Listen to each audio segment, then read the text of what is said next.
요나서 3장 3절 4절입니다. 요나서 3장 3절 4절 말씀 함께 읽겠습니다. 요나가 여호와의 말씀대로 일어나서 니느웨로 가니라. 니느웨는 사흘 동안 걸을 만큼 하나님 앞에 큰 성읍이더라.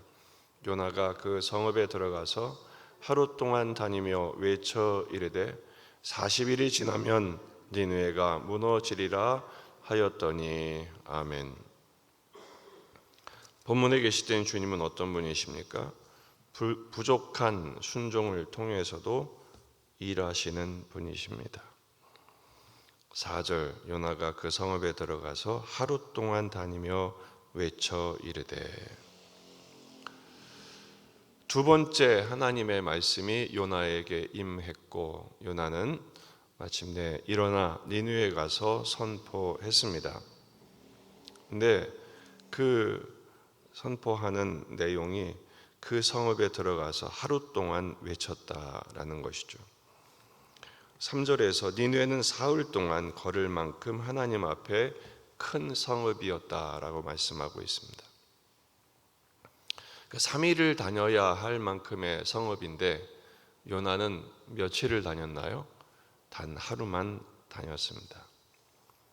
3분의 1도 안 한 것이죠. 왜 그랬을까? 여전히 마지못해 하는 마음이 있었기 때문입니다. 참 변화란 것이 이렇게 어렵습니다. 큰 폭풍과 물고기 뱃속에서 구원해 주셨음에도 불구하고 요나는 다시 제정신이 돌아오자 옛날에 그의 마음이 여전히 바뀌지 않은 것이죠. 그가 불성실했던 이유는 민족적인 편견이 여전했기 때문입니다.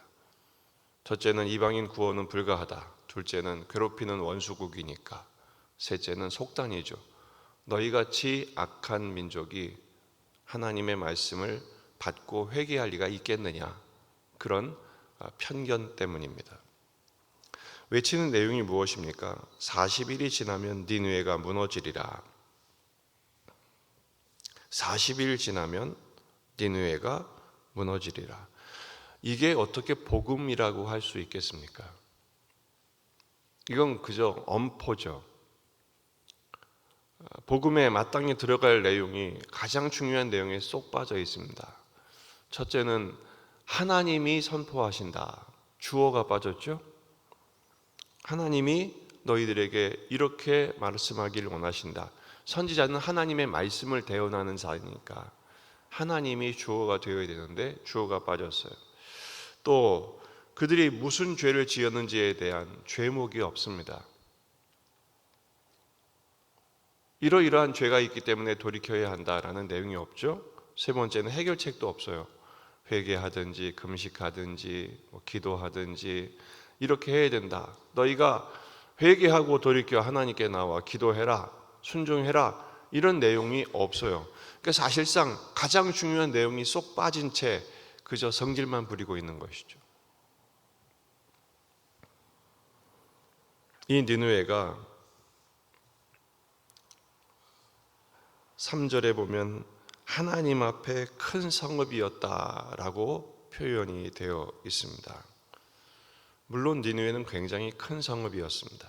둘레가 96km나 되었고 탑이 1,500개나 있었고 성벽의 폭이 전차 세대가 달릴 만큼 넓고 강력한 금성철벽 같은 곳이었죠. 인구만 60만, 뒤에 나오면 좌우를 분별하지 못하는 아이들이 12만, 굉장히 큰 성읍이죠.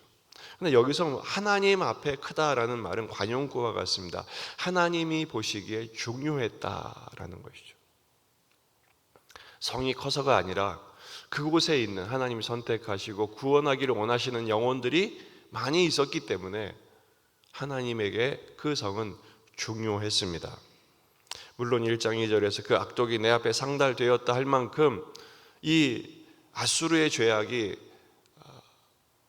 양이 찬 것도 있었지만, 그러나 그럼에도 불구하고 그 가운데 구원시키시기를 원하시는, 구원하기 원하시는 백성들이 분명히 있었기 때문이죠. 요나가 왜 이렇게 불성실한 전도로 일관할 수밖에 없었을까? 첫째는 하나님의 마음을 전혀 알지를 못했습니다.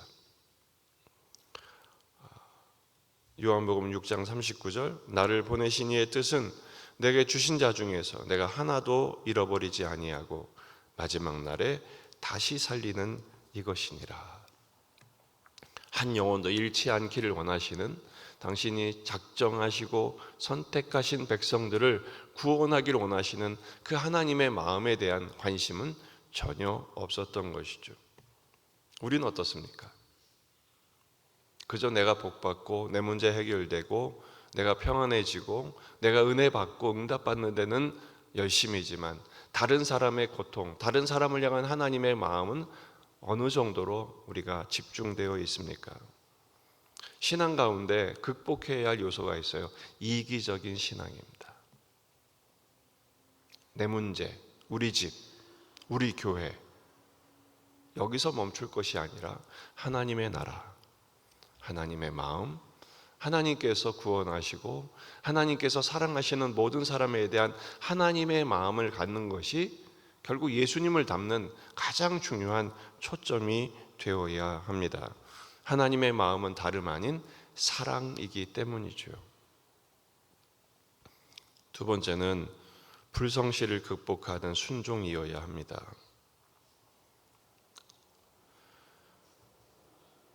하루밖에 선포하지 않았지만 이 니느웨 성에는 엄청난 회개와 부흥의 역사가 일어났습니다. 차근차근 살펴보겠습니다만, 요나의 이렇게 알맹이가 쏙 빠진 선포에도 불구하고 니느웨에겐 엄청난 부흥, 회개죠, 회개. 왕부터 시작해서 모든 백성, 어린아이까지도 다 돌이키는 그런 역사가 일어난 것이죠. 결국 이 모든 구원의 역사는 누가 하시는 것입니까? 하나님이 하시는 것입니다. 하루밖에 하지 않았는데요. 그런데 요나가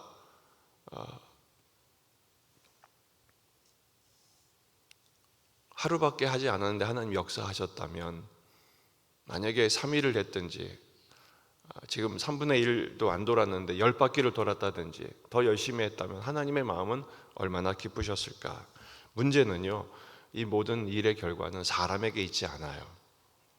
순종과 불순종의 여부에 있을 뿐이죠.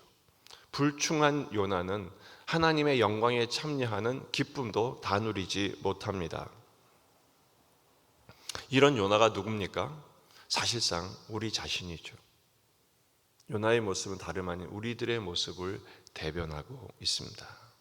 고집부리고 불성실하고 결심한 대로 결코 살지 못하는 인간의 연약함을 그대로 담고 있고, 이 모습이 다름 아닌 나 자신의 모습임을 우리는 돌이켜야 하죠. 그래서 빌립보서 2장 12절에서 14절 말씀을 보면, 그러므로 나의 사랑하는 자들아, 너희가 나 있을 때뿐 아니라 더욱 지금 나 없을 때에도 항상 복종하여 두렵고 떨림으로 너희 구원을 이루라. 너희 안에 행하시는 이는 하나님이시니 자기의 기쁘신 뜻을 위하여 너희에게 소원을 두고 행하게 하시나니 모든 일을 원망과 시비가 없이 하라. 지금 요나는 어쩔 수 없이 선교를 했지만 원망과 시비가 가득한 마음이었습니다. 오늘 이 시간에 나의 삶에 대하여, 그리고 내게 주신 사명에 대하여 원망과 시비로 일관하고 있지는 않습니까? 원망하지 않기 위해서는 주님을 더욱 사랑하셔야 됩니다. 사랑하면 원망은 나오지 않거든요. 원망이 나오기 시작하는 건 뭡니까? 사랑이 식어졌거나 마음이 없어진 것이죠. 시비는 다른 사람에 대한 마음인데, 다른 사람에 대해서도 이웃을 사랑하는 마음이 식었기 때문에 그런 마음이 오는 것이죠. 다름 아닌 우리 자신이 그 요나임을 깨닫고 하나님 앞에서 원망과 시비가 아니라 믿음과 감사로, 그리고 사랑과 헌신으로 주님이 내게 주신 삶의 현장, 그리고 내게 주신 사명에 대하여 다시 한번 엎드려 순종하는 마음으로 오늘 하루를 살아가도 한 가지씩 주님의 마음과 주님의 뜻대로 순종하여 열매를 맺어내시는 주님의 영광에 참여하시기를 주의 이름으로 축원합니다. 기도하시겠습니다. 말씀을 붙들고 우리 자신과 가정과 교회와 이 지역의 복음화, 민족의 복음화, 세계의 복음화를 위해서 기도하시고 환우들과 군의 아들들을 위해 여러분 가져온 기도 제목들 가지고 오늘 저녁 금요 기도회와 주일을 준비하며 다 같이 기도하시겠습니다. 주님 감사합니다. 오늘도 말씀을 통해서 불충한 요나의